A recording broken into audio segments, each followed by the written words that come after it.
guys, it's Annette with Annette's Astrology Corner, and this is your energetic reading for May 31st, which is Tuesday.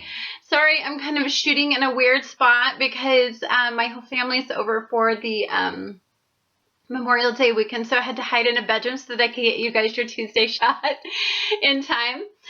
So, today is the last day that Neptune and Pisces energy uplifts the Grand Earth Trine. Now, we've had a Grand Earth Trine pretty much the majority of May.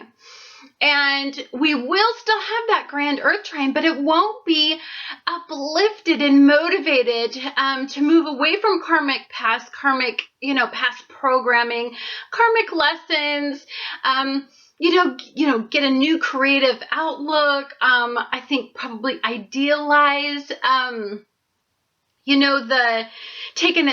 making a decision that has something to do with consistency or longevity. Like, you kind of have to idealize that if you don't have those things in your life. Well, we won't have that after today.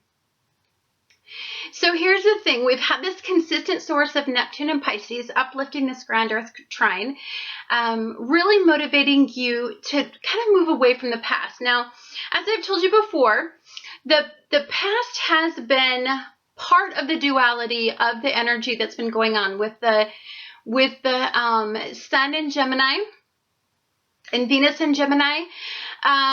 We have had a lot of duality, and some of the things that we desire and some of the people, the relationships, what motivates us. Sometimes one thing will motivate us, and then the next minute we can't really identify with it. We have been having this conversation with ourselves about what we deeply value, because Mercury is in Taurus. So when it comes into play, we have some sort of like a little bit of duality in some of our mindsets. But what's been really asking us to motivate and make some changes has been this Grand Earth Trine that says, hey, if you make this choice, if you make this earthbound choice with Earth energy, then inevitably it's going to lead to, an established type of commitment that's going to stand the test of time. And that could be a commitment to anything. That could be a commitment to a career. That could be a commitment to a career, life path, destiny. That could be a career that could be some longevity in a mindset. That could be some consistency and longevity, in moving forward, routines, rituals, moving away from past programming, moving toward new mindsets, opening us up to new rituals, healthy ways of living, healthy mindsets. So in the past, we may have escaped into unrealistic expectations or extremes in pleasure seeking when we would hit adversity. But what the energy's been trying to do is to show you, hey, we can have adversity, but if we make these really sound choices, we can have longevity and consistency. And that's what this whole Neptune conversation has been about. Well, Neptune is going to release you from this conversation. So it's going to stop, and then it's going to reinforce it, and then it's going to dissipate after this. So today, Earth energy has been motivating you to take one last look at consistency and longevity and compare it to where you may have idealized those but did not come upon those in your past. So let's take a look at our karmic journeys. Let's take a look at everything. Now, I want you to understand that this energy, this mutable grand cross that I've been talking about, has been really pulling you in all different directions. So you're having to think about a lot of areas in your life that do not have longevity, consistency, stability. And it's been pulling you in lots of different directions, and it's been kind of confusing what to invest in, who to invest in, why to invest in, and what to value. These things have been on our mind. And what we were really using as a reference tool at that time was Neptune and Pisces. Neptune and Pisces was really giving us some insight from our karmic past journey.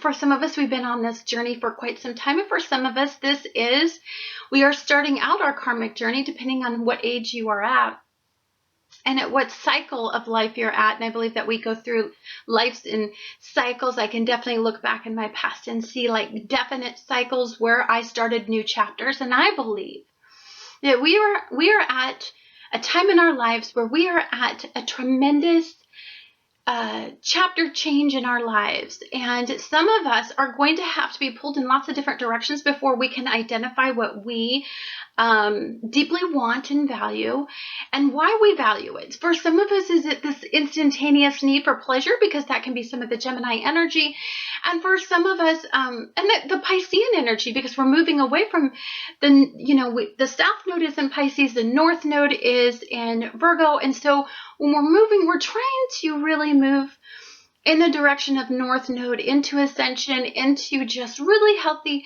mindsets and habits, and taking into consideration, of course, our path and the guide and the way that our path has, the way that our past has guided us. But it's also about moving forward in a way that we have learned from our past, and we are now moving into the present.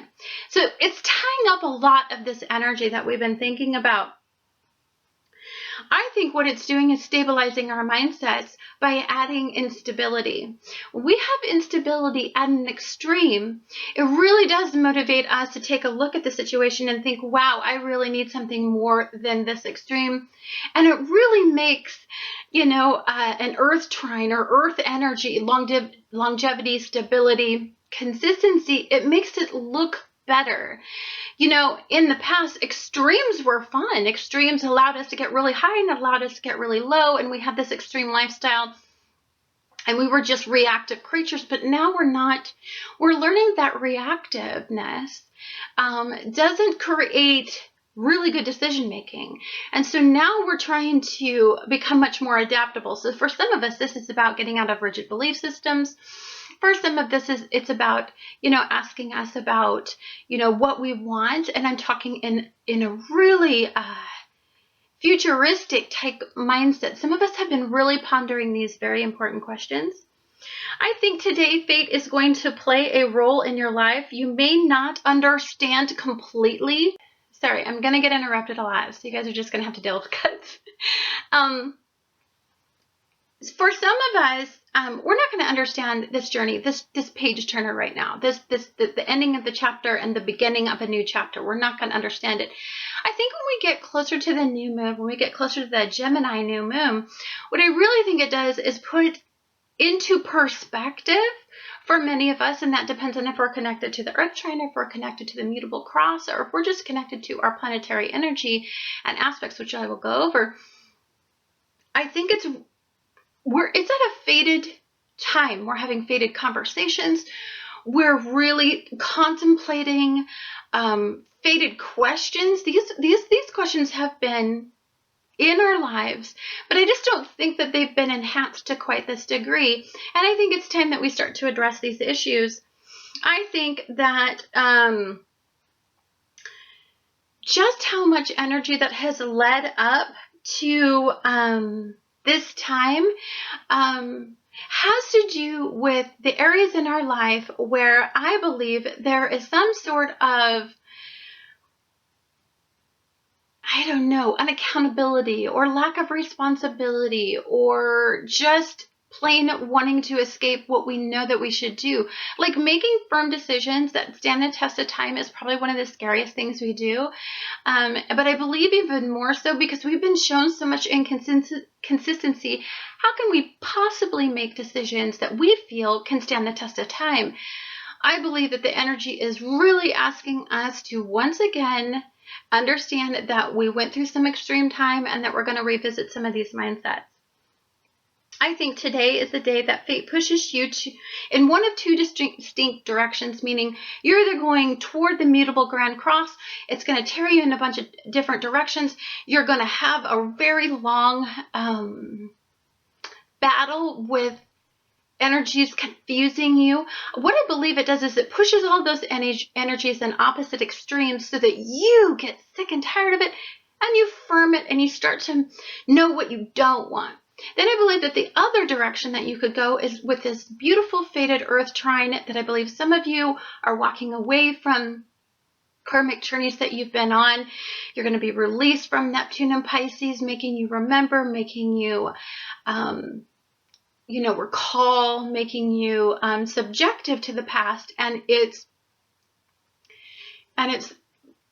very severe life lessons, and it's going to make you want to move forward, and you're going to start to ground. You're going to start to make some really wonderful choices, some very stable choices, and very progressive choices moving forward.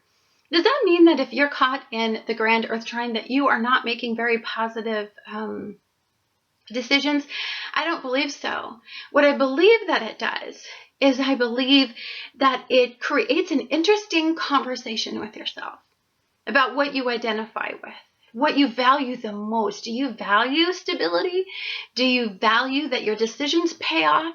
Do you value that the people that you invest in, there's not some sort of extreme mindset in them? Do you need that high? Do you need that low? And I'm talking on every level. Do you need that high, meaning in your decisions, do you need that high to be like, that's the only way that I can enjoy myself, is if I'm extremely high or if I'm extremely low, because I really can't enjoy just the good, simple life. Some of us are going to have this beautiful awakening, I believe, over this next month. I think is going to be very clear. It's going to clarify.